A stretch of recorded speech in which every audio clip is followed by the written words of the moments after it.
Hi guys, Denise here from Sewlimitless, and this video is about this yellow dress that I made.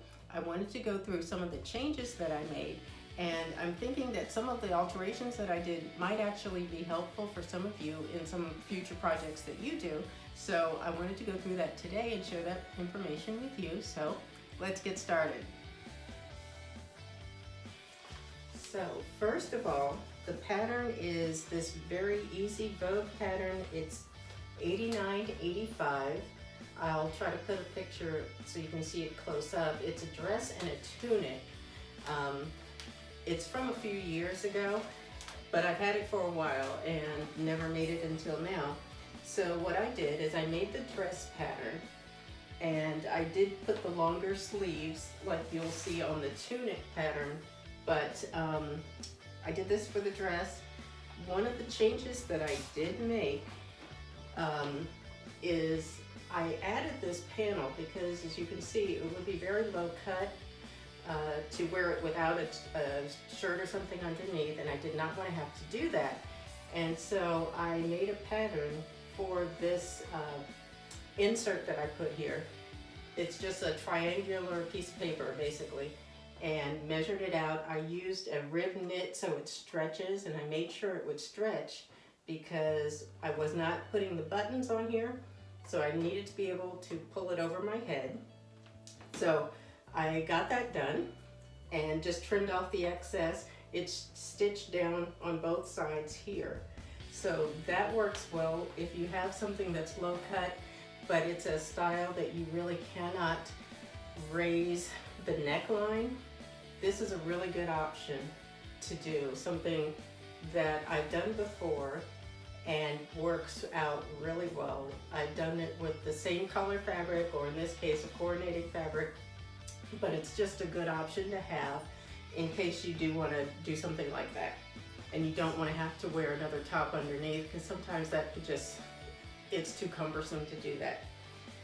The other change I made, because this fabric is thin, it's a rayon challis, I don't know how to say that, rayon challis fabric.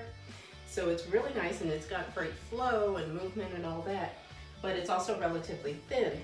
So I wanted to line the skirt portion of the dress. So I used a white cotton batiste fabric, and if you're not familiar, that's just it's a very lightweight fabric. It's great for lining, for lightweight linings, especially if you don't want to use a polyester slinky type of fabric. If you want something that's more of a cotton feel, this is a great option to use.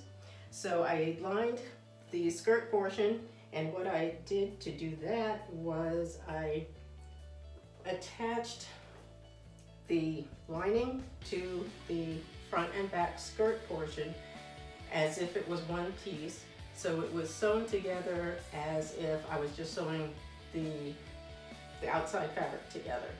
But with attaching it that way, because the dress does have pockets, as you'll see, does have inseam pockets on both sides, the pockets are now close to the body, basically underneath the lining, the skirt and the lining.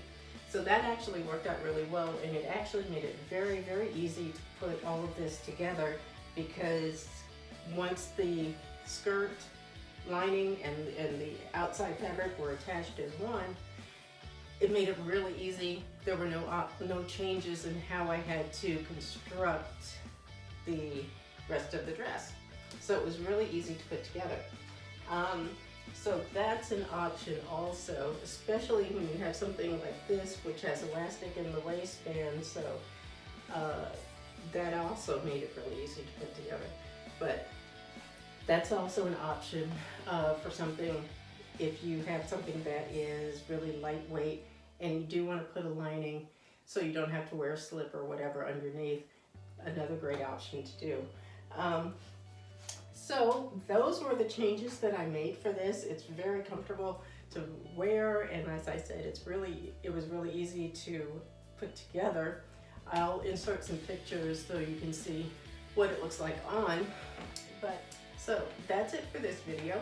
I hope I gave you some helpful information.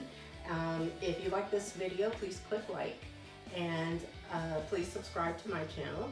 I will try to share information, things that I do that I normally do that help me in my process of sewing, and either time saving or techniques that I do that I find helpful, that I've learned along the way, and I try to share that information with you. So please subscribe to my channel, and I will see you all in the next video. Thanks for watching. Bye.